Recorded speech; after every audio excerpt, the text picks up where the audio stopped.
and sweets have artificial sweeteners in them that actually have an effect on your blood sugar and insulin. So the question is, what sweeteners can you use on a keto diet? Keto sweeteners. When first transitioning from a standard America diet (SAD) to a low-carb or keto diet, one thing people miss most are baked goods. They're like an American tradition. At every birthday party you have either cake or cupcakes. Bake sales are super common for fundraisers at schools, and there you'll find a plethora of brownies, cookies, cakes, pies, everything that could potentially spike your glucose through the roof. Go to grandma's house and you'll find a cookie jar full of 15 different kind of cookies. It's hard. So, one way to make transitioning to a keto diet easier is finding low-carb versions of your favorite baked goods. But to do that you need to find what sugar substitutes and sugar replacements you can use on a keto diet. Not all keto sweeteners are created equal. Following are sugar alcohols that have an effect on your blood sugar and insulin that should be avoided while on a keto diet: sorbitol, isomalt, lactitol, xylitol, maltitol, polyglycitol. What is sorbitol? Sorbitol is a sugar alcohol that is naturally found in fruits, but most of it is manufactured from corn syrup. It can also act as a laxative. Sorbitol is about 60% as sweet as table sugar, sucrose. Sorbitol has approximately 2.5 kcal per gram. What is isomalt?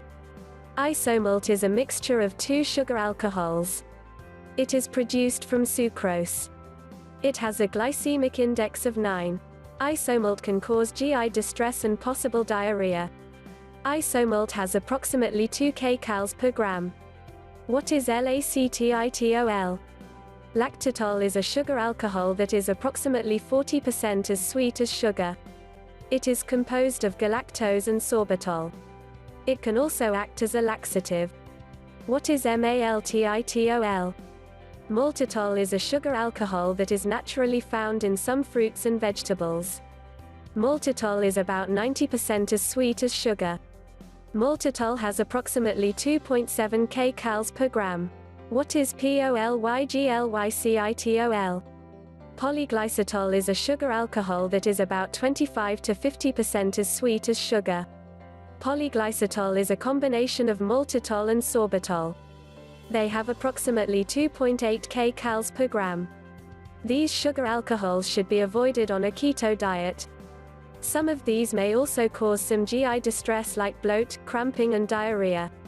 Natural sweeteners that should be avoided, or used in extreme moderation, on a keto diet. Keto-approved sweeteners. Natural sweeteners that have no, minimal effect on glucose. Stevia has a bitter aftertaste at first. Allulose may cause GI distress. Monk fruit. Most sugar-like sweetener in my opinion. Sugar alcohols that have no, minimal effect on blood sugar. Erythritol may cause cooling effect, may cause GI distress. Truvia, erythritol plus stevia, also has brown sugar alternative. Swerve, erythritol plus oligosaccharides, also has brown sugar alternatives. Artificial sweeteners that have no effect on blood sugar. Sucralose, found in Splenda. Aspartame, found in Equal and NutraSweet. Saccharin, found in Sweet and Low. Report this ad. In a well-formulated keto diet, you would try to minimize the use of natural sugars, sugar alcohols and artificial sweeteners. Try to focus on eating nourishing whole foods. Keto sweeteners FAQs. Is polyglycitol keto? No, it causes a glucose and insulin response. Is Splenda keto? Splenda is a combination of sucralose, dextrose and maltodextrin. Since Splenda is made up of two different sugars, it is not ideal for a keto diet. Is sucralose keto-friendly? Sucralose does not seem to have an impact on glucose, but there are better sugar alternatives for a keto diet. Is coconut sugar keto-friendly? No, coconut sugar causes a glucose and insulin response. Can you have maple syrup on a keto diet? Maple syrup causes a glucose and insulin response, so it is not ideal for a ketogenic diet. Do artificial sweeteners affect ketosis? Not all artificial sweeteners affect blood sugar and insulin levels. Please refer to above to determine which artificial sweeteners are okay on a keto diet. Is allulose keto? Yes, allulose does not seem to have an effect on glucose or insulin levels. Can you have honey on a keto diet? Honey causes a rise in glucose and insulin levels, so it is not ideal for a keto diet. What are keto-approved sweeteners? Keto sweeteners that do not cause a rise in glucose or insulin levels are allulose, erythritol, stevia, and monk fruit. Is stevia good for keto?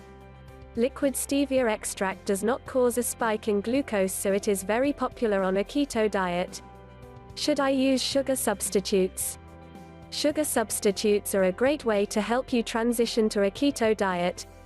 It allows you to make many awesome recipes to replace the ones you used to love, like our keto chocolate chip cookies. Sugar substitutes also come in handy around the holidays when you want to make something sweet to put out for Santa come Christmas time.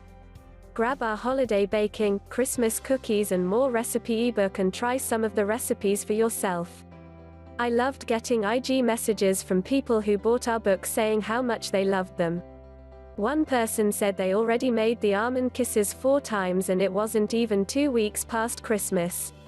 If you found this post and you're ready to start a keto diet, check out our 5-day budget keto meal plan. You'll get 5 days worth of recipes and eat for under $5 per day. If you need a little more hand-holding and want something longer term, you may be interested in our 4-week keto meal prep course. It comes with 4 weeks of keto meal plans, 1200, 1500 and 1800 calorie levels, weekly keto grocery lists, 40 keto recipe ebook, how to meal prep ebook, videos and more. Or if you've been doing keto for a while and just need a little help meal planning, we've got you covered. Get 1 week of keto meal plans for free. Or if you don't have enough time to cook, we've partnered with Diet to Go to give you $40 off 1 week of keto meals. They're super convenient to have on hand. Store them in your fridge if you plan to have them that week, or keep them in the freezer for those just in case times. If you love